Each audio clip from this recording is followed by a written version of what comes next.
Las orquestas del principio, por lo menos en nuestra provincia, estaban formadas casi exclusivamente por músicos militares. Claro, esa gente eran muy buenos músicos. Estaba la banda de aviación, que eran músicos excepcionales. Estaba la banda de Almansa, que eran músicos excepcionales. Y luego los músicos no militares, que había muchos y muy buenos.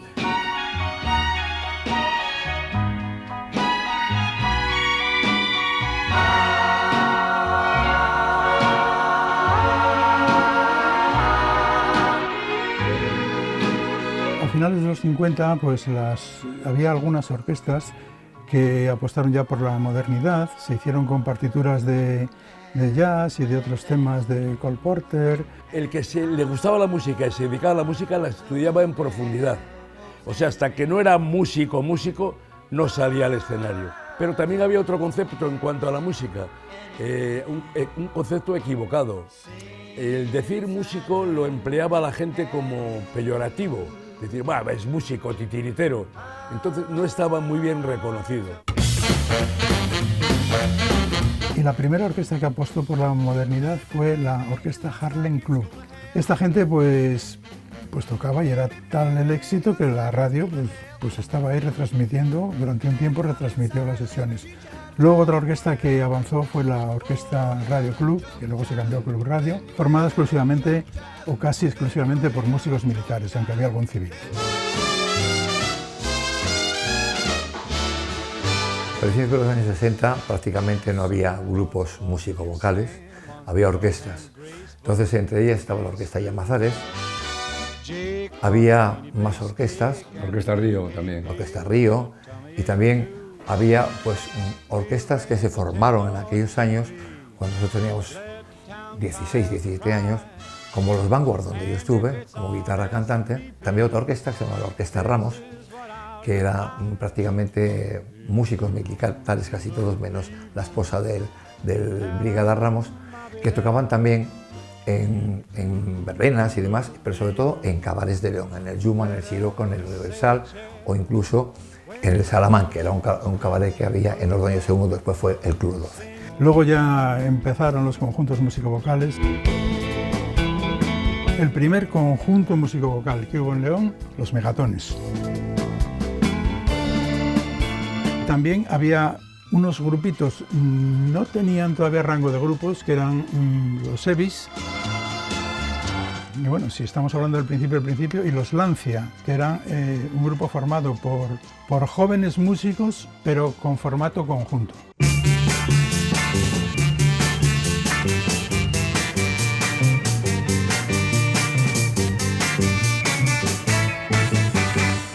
Cometas, Megatones y Mágicos éramos los grupos más tradicionales. Estaban los Tricolores, estaban unos que llamaban los Átomos. Luego de cada grupo se iba marchando uno y formaba otro grupo. Entonces había una invasión de grupos de la leche, pero claro, el 90% de ellos eran músicos de grupos de ensayo, no tocaban en ningún sitio o tocaban gratis. La diferencia entre grupo musical y orquesta ahora mismo no existe.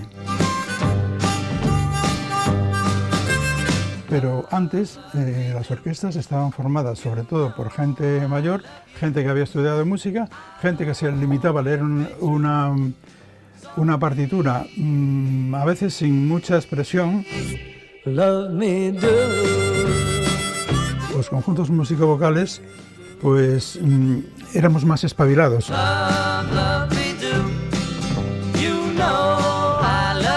Mamábamos de la canción, de la propia canción, y la tratábamos de hacer igual o muy parecida.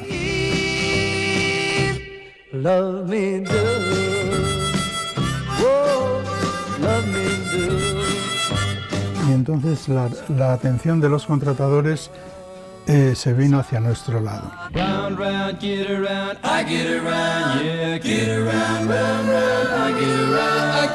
Nosotros de repente montábamos un grupo en 3 días con una música nueva, íbamos a tocar y cobrábamos como ellos o más.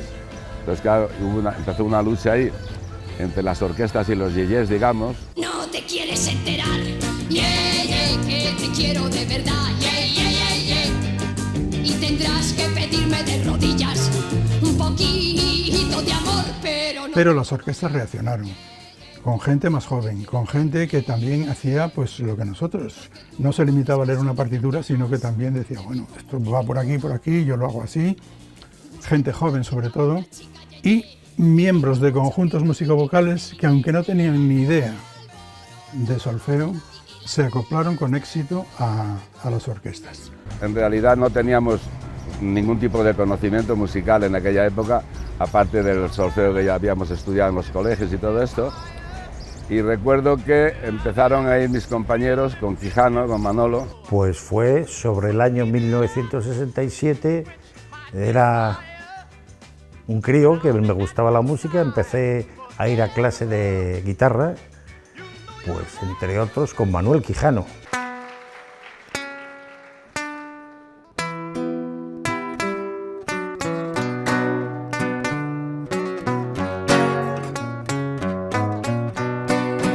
Manuel Quijano, padre, o Papá Quijano, que es el sobrenombre que se ha puesto a raíz del éxito de sus hijos. Si tienes un hondo penar, piensa en mí. Si tienes ganas de llorar, piensa en mí. Por sus manos han pasado todos, sus guitarras son un eje que, bueno, de alguna manera marca la historia de mucha gente, y muchos son los que lo han reconocido públicamente y muchos son los que tampoco lo cuentan, porque bueno, realmente él ha sido profesor en colegios, en grupos grandes, grupos pequeños, cosas puntuales. El 90% de la gente que toca la guitarra en León fue alumna mía, tanto varones como hembras. Pues algún hombre, por ejemplo, Helio de León, de los Cardíacos, también parte de ellos fueron los míos. Yo fundé Los Arañas, donde Gori y compañía compartían, porque es curioso, la primera canción que yo les enseñé a Los Arañas era una canción que cantaban los Cuatro de la Torre, que se titulaba Mamita. Y él les empezó a montar las primeras canciones, que creo que eran, uno era La Plaga, creo, otro era el Mamita, si preguntan por mí, eran unas canciones de aquella época como muy infantiles, ¿no? Mamita, si preguntan por mí, dile que no estoy. Tú sabes que hasta ayer he vivido enamorado, mas hoy comprendido que yo estaba equivocado.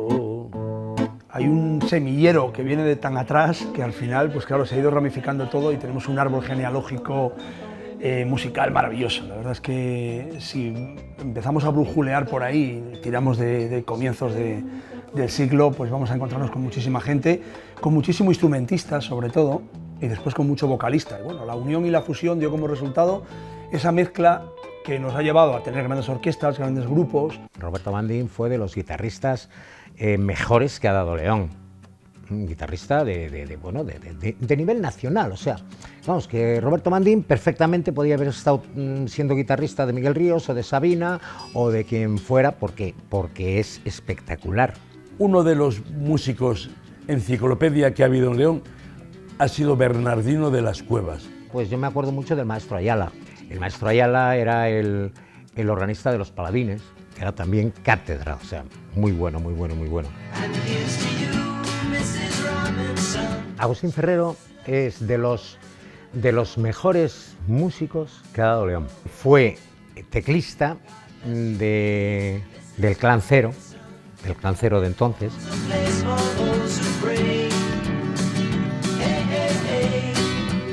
Bueno, a mí me dio clase Venancio García Velasco, que era el guitarrista mejor que hemos tenido en León en cuanto a guitarra española clásica. Era un hombre que tenía la semana completa ocupada en Madrid, pero hacía un esfuerzo y se venía para aquí un día a León, un día a la semana, y nos daba clase a los grupos que estábamos aquí. Gori, pues batería máximo, batería 10. Yo le vi tocando con Gino Washington, con un cantante de funky en Mallorca, a nivel de músico de alto standing, o sea, que vamos, que era de alto standing mundial. Nací con el don pero en realidad no me he sentado a estudiar 20 horas en mi vida, ¿sabes? Yo he estado tocando siempre. En Ibiza, por decirte algo, he estado durante 22 años tocando invierno y verano sin parar un día. 4 o 5 horas diarias con grupos y luego jam sessions casi a diario. O sea, unas 6 horas de batería más o menos he estudiado tocando con los músicos.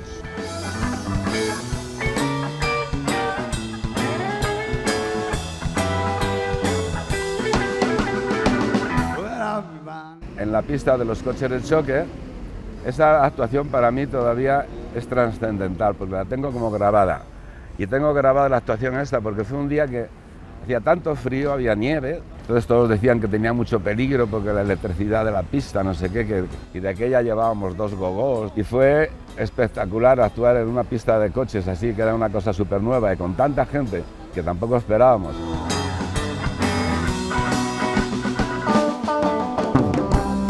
Había estado Los Incógnitos, había otro grupo que se llamaba Los Incógnitos, que era como la competencia, digamos los Beatles y los Rolling Stones, ¿no? Algo así, ¿no?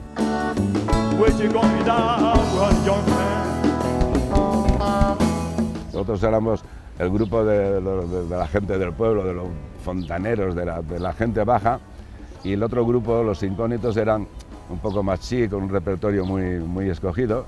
Nosotros éramos más gamberros, digamos, con la música, ¿no?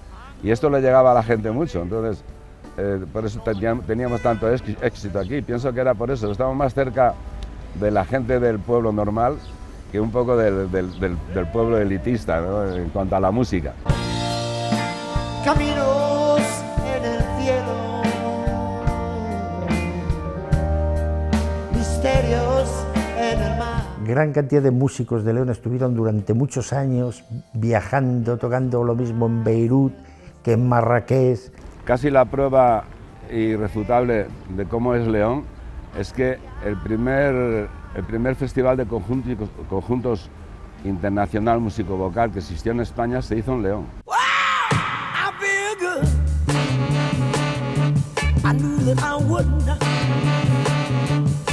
O sea, fuimos pioneros, siempre ha sido pionero León en cuanto a la música, ¿no?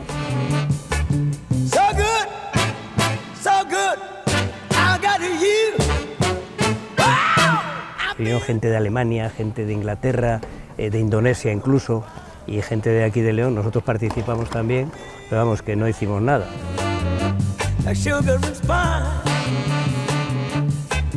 Pues a partir de ahí se desató la fiebre de los músicos, los guitarreros, como nos llamaban los músicos profesionales del ejército y todo ese rollo. Y pues había un ambientazo que ibas elegido y un local sí y otro no, un grupo. Eso significó que teníamos movida en León.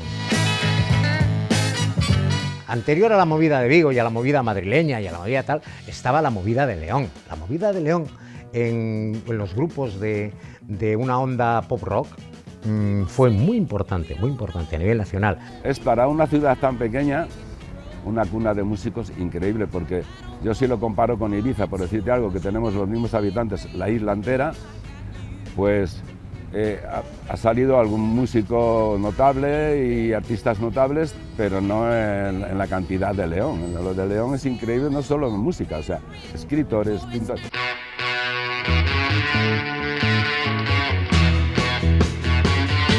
Y aquí, básicamente, creo que lo que ha salvado a esta ciudad es esa calidad artística que tiene, ¿no? Pero normalmente el trabajo más de aquellos grupos era en las salas de fiesta.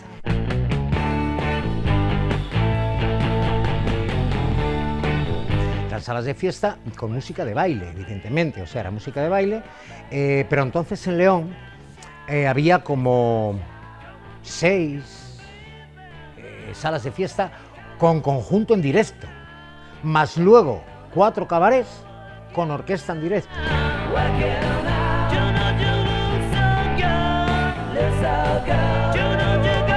En aquella época tocar era increíble la cantidad de sitios que había para tocar. Estaba, por ejemplo, el Club Radio, estaba el Harris, había uno que le llamaban Acapulco, luego se llamó Students, el Riosol, todas eran aquellas salas de fiesta, donde tocaban los Brumas, donde tocaban los Cometas, donde tocaban los Paladines, donde tocaban los Megatones, donde tocaban los Duques, en fin, o sea, esas eran las salas de fiesta a modo de jueves, viernes, sábado y domingo. El cabaret en León pues tuvo mucha moda de cabaret. En San Andrés del Rabanedo, al principio de San Andrés del Rabanedo, que era el Siroco. Y luego estaba el cabaret de Guzmán, el Universal.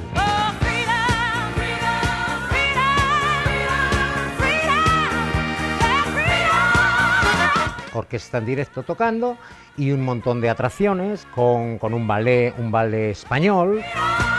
Era imprescindible el cómico y el travesti. Down, doobie-doo, down, down. Comma, down, doobie-doo, down, down.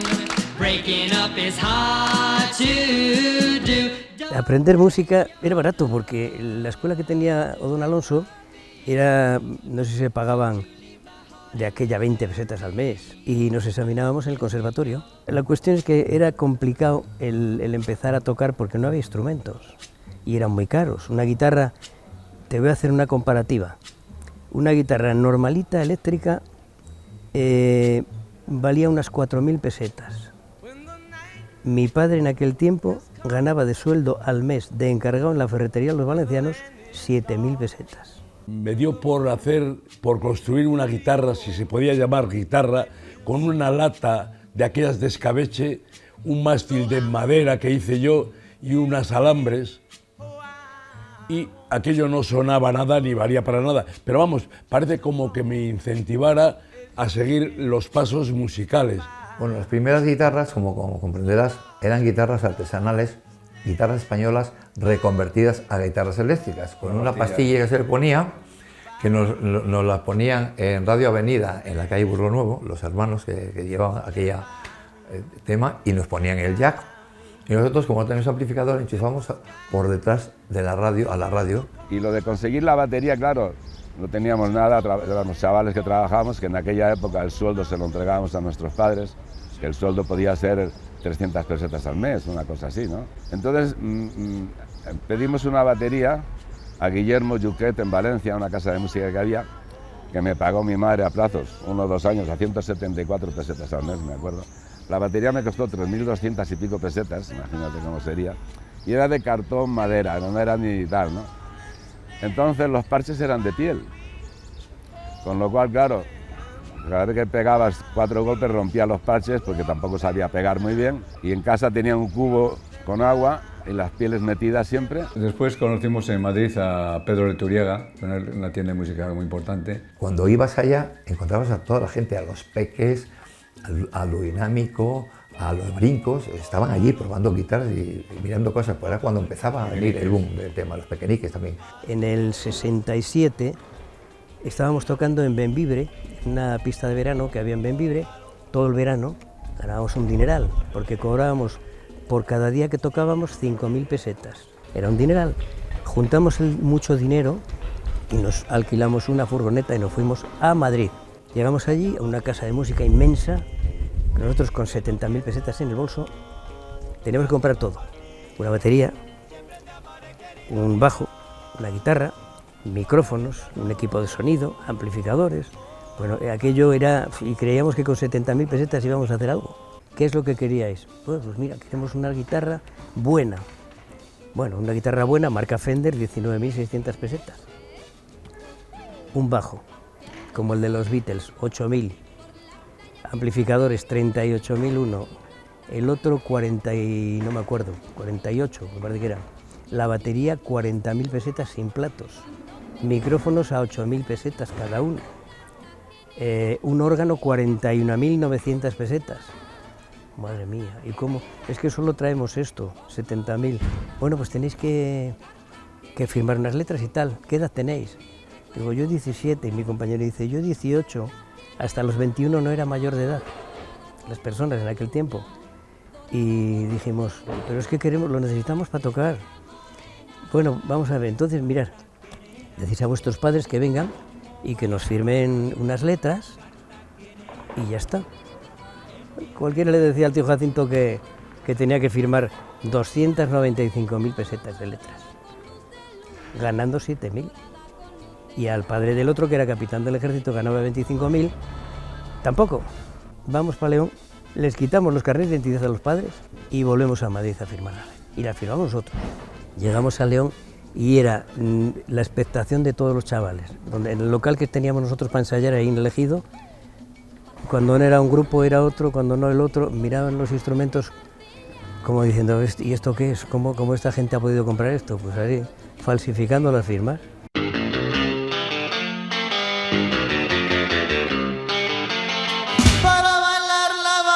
Las canciones las preparábamos a base de oír el disco una y otra vez.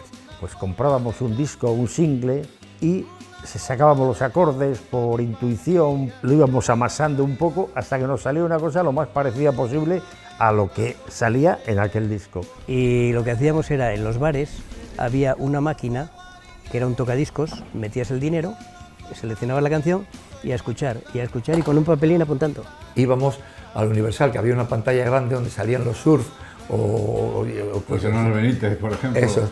Y copiábamos, echábamos cada vez un duro, hasta que íbamos cogiendo todas las letras. Digo, tú apuntas aquí, que yo apunto aquí, y al final sacamos el estribillo. Íbamos al local de ensayo y ensayábamos las canciones que te dan, pues Eva María se fue, bueno, pues Eva María se fue, y ponías el disco, Eva María, apunta, Eva María se fue buscando el... Eva María se fue buscando el sol de la playa. Acordes. A ver, espera. La. Cambia ahí. Vale, bien. Pum, pum. Ibas apuntando. La, do, sol, tal. Pum. Ella se marchó y solo me dejó recuerdos de su ausencia. Y luego los ritmos, pues los baterías, pues era pum pum cha, y bueno, taca, taca, taca, taca, taca, bueno, pues más o menos. O sea, un corte, y a fuerza de escucharlo, pues ibas sacando la letra, ibas sacando tal, luego lo escuchabas otra vez, lo cantabas encima del disco. Bueno, cuando montabas la canción, el disco era inservible.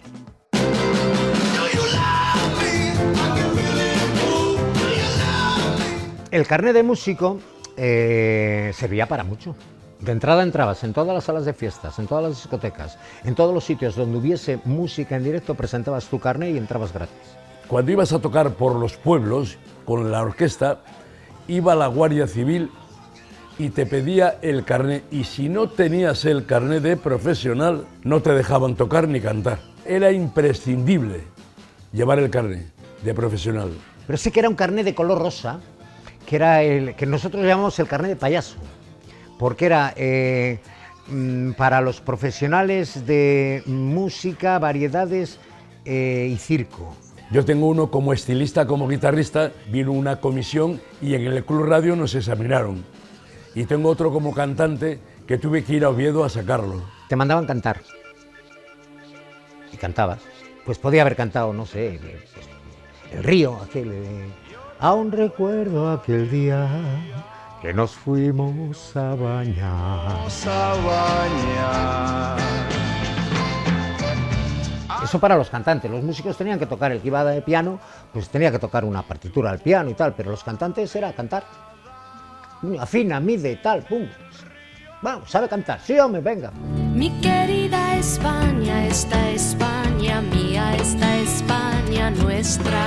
Los horarios más terribles eran cuando te contrataban para la fiesta de un pueblo.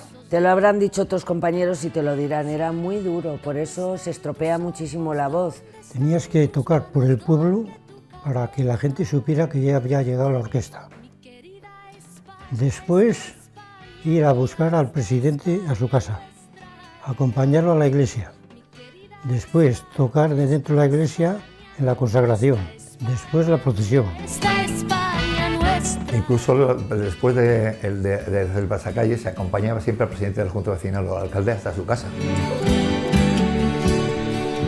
Y ya después, a continuación, el baile Bermú. Después ya por la tarde y por la noche. Y de aquella, si la fiesta duraba 3 días, la orquesta estaba los 3 días en el pueblo. Bermú, tarde y noche, en un pueblo, viniendo de otro, sin dormir, por las carreteras, como digo yo, infernales que había de aquella. Luego desmonta, monta, carga, que ahora, desde hace pocos años para acá, es mucho más cómodo. Va un camión, un tráiler, llevan todo montado y es simplemente poner 4 cables o preparar los micrófonos, pero de aquella no. También la parte buena era que te daban de cenar, te trataban muy bien, era la novedad. Tú vienes a comer con esta gente y tú vas con otro. Nos repartían a los músicos en las casas. Claro, era una cosa muy delicada porque había gente que estaba en Barcelona, en Madrid y que se reunía el día de la fiesta y ahí estabas tú en el medio. Y entonces te empezaron a preguntar, bueno, ¿y qué tal? ¿Qué, joder, tendréis muchas novias por ahí, por los pueblos y por no sé dónde? Vivir de la música, yo creo que la música ha sido compartida en aquella época, excepto muy pocos que a lo mejor trabajaban a diario en el cabaret, entonces sí podían vivir de la música porque tenían un sueldo diario. Pero el que se dedicaba a tocar por las verbenas en los pueblos no podía vivir de la música porque no salía. Que entonces muchas veces ibas casi hasta por un bocadillo. Iba yo con el acordeón sola, que entonces casi tocaba más que ahora. Después de estar 2 o 3 días, venías un grupo de 4 o 5, venías y repartías a 1000 y pico pesetas, muy poco. Pero claro, era un complemento si tenías... Yo trabajaba en la Renfe, bueno, pues aquello me venía muy bien. Pues eso fue en los años 50 o 60, pero ya en los 70 muchos de nosotros ganábamos más en un fin de semana que nuestros padres en un mes.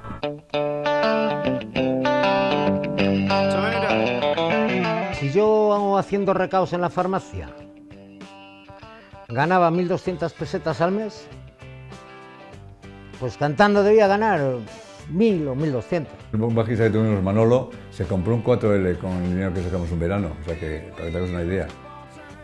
Y Ildefonso Rodríguez, que lo conocerás, es saxofonista, ese llevaba monos color azul, que los compraba en el Globo, y fumaba Winston, y después fumaba Winston, se compraba trajes en Adams, y se compró un Selmer dorado. O sea, fíjate si él ganaba dinero con la música, ¿no? Pero tanto como para vivir de ello, creo que ninguno vivíamos de ello.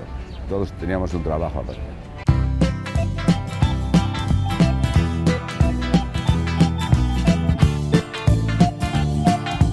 Empieza a partir de los 70 más o menos, o por ahí, cuando empieza la gente a contratarnos en verbenas populares que se hacían, como dice bien Esteban, bailes bernús o un poco de baile al principio de la tarde para animar el cotarro, donde los únicos bailarines que había eran los chavales. Incluso yo me acuerdo del Legio, que estaba aquí enfrente del Emperador, que ahí íbamos los músicos, y ahí venían las comisiones de fiestas de los pueblos a contratar para el pueblo, venían a contratar el conjunto. Bueno, ¿cuántos quieres? 4, vale, venga, 4. Y ya nos juntamos 4 para ir. Que se empiece a contratar de una forma más profesional, que ya se deje de ir al ruedo a contratar las orquestas y que empiezan a aparecer los representantes y que vayan a los pueblos y que empiezan a aparecer orquestas de fuera, eso empezó en los 80.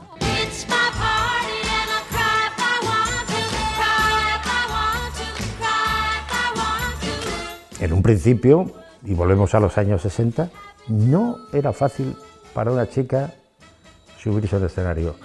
La podían catalogar de otra cuestión que no era cantante ni músico. Bueno, quiero recordar, en Los Cometas había una chica cantando. No me acuerdo cómo se llamaba, pero era muy guapa, con un moño así para arriba y tal. La primera orquesta en que yo conozca aquí en Castilla y León, en nuestra zona, fuera si había alguna que tuviera chicas fue una orquesta nuestra. Estaba yo ahí implicado, se llamaba Resurrección. I beg your pardon. I never promised you a rose garden. Y acabamos más de una vez, como anécdota, detenidos, porque había chicas encima del escenario. Y luego ya chicas así con un poco de nombre para tal, pues cuando vino Loli Alborada. Pues fíjate, en el año, aproximadamente el año 72, 71, 72, pues yo creo que ya nací con ganas de no solo de cantar, del mundo de la farándula, porque ya con esa edad, en las emisoras de radio, pues había concursos infantiles y demás, y yo con mi guitarra me iba a las emisoras. Yo soy rebelde porque el mundo me ha hecho así. Con la compañía de mi madre, lógicamente, que me apoyaron muchísimo, aunque al principio no les guste mucho, como a todos los padres, quieren que encamines tu vida por otros derroteros, pero bueno, la música yo creo que desde que nació era mi vida. Y con Amador Arconada, con Félix Chamorro, Gelete, por supuesto, esos bárbaros locutores que teníamos en aquella época.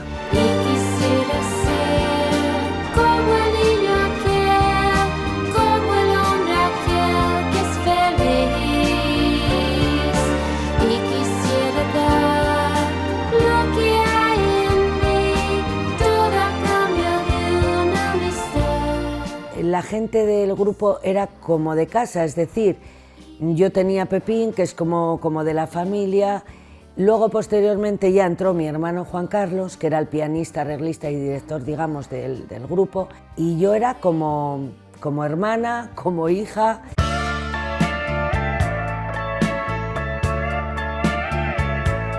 Recuerdo que casi todas eran o cantantes o teclistas, organistas.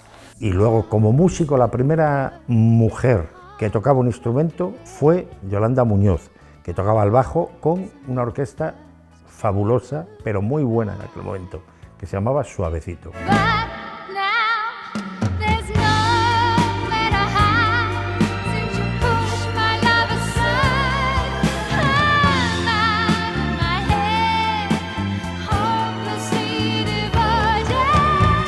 Y luego empezaron a aparecer muchas chicas en las orquestas, pero al principio eran un poco figurantes, no sé qué. Pero lógicamente las mujeres vienen empujando y ahora encuentras baterías, bajistas, guitarras y gente que canta, chicas que cantan maravillosamente y que son el alma de la orquesta donde están. Un rayo de sol, oh, oh, oh, me trajo tu amor, oh, oh, oh. En aquel momento había una diferencia entre los grupos y las orquestas. Las orquestas tocaban el 100 éxitos de siempre y tocaban cachita y canciones de ese tipo, ¿no? Mientras que los grupos había los normales que tocaban los éxitos de Fórmula 5 o de Los Diablos o de Los Brincos o las canciones de los cantantes de la época de Camilo, que ya empezaban por aquel entonces, y Rafael o cosas, y George Irán, por supuesto. Bimbo, bimbo, bimbo, que está causando sensación. Y luego el resto, pues lo típico, Help de los Beatles, Obladi Oblada de los Beatles, que Satisfaction de Rolling, y lo cantabas en inglés y no tenías ni puta idea de inglés. Y luego llegaba el apartado del agarrao. Empezabas el baile lento con Jet and Don't Play. O sea, ya de repente, lo lento, tío, vamos. Hala, a llenar la pista, que llegó lo lento. Y ya no sabías, tú desde el escenario empezabas a mirar, se te olvidaban las letras, porque era tal las ganas de bailar y las ganas del regocijo y del abrazo y venga y tal, ¿no? Era acojonante. Y era una forma de desahogo sexual. Digan lo que digan ahora, que era más decente, era de otra manera. Pero veías gente que decías, bueno, va a quedar uno encajado en el otro en medio del baile, porque a ver cómo los despegamos al final. Los músicos nos reíamos mucho de eso, de que decían, bueno, por favor. Yo soy muy joven para amar. También muy joven eres tú. Y mientras Dios quiera conservarnos la voz y las ganas, seguiremos ahí. Es mejor, más tiempo así perdura nuestro amor.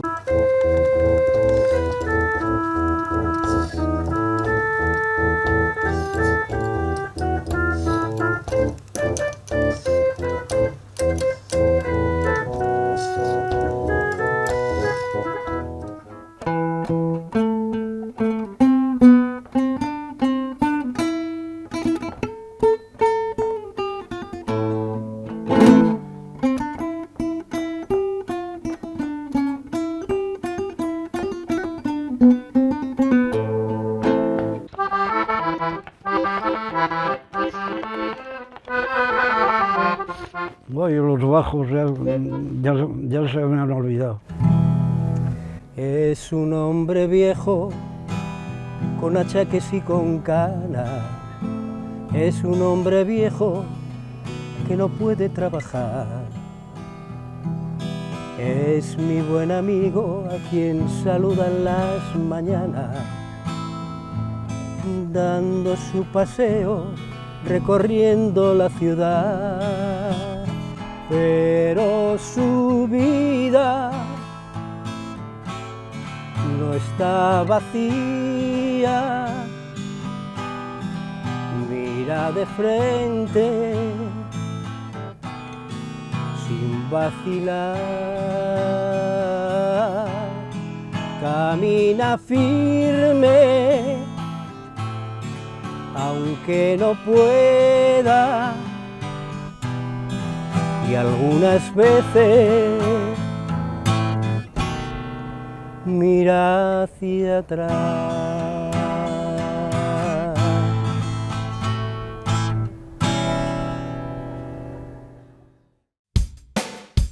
En los 80 ya empezaron a haber proyectos de orquestas más grandes. Suavecito Orquesta.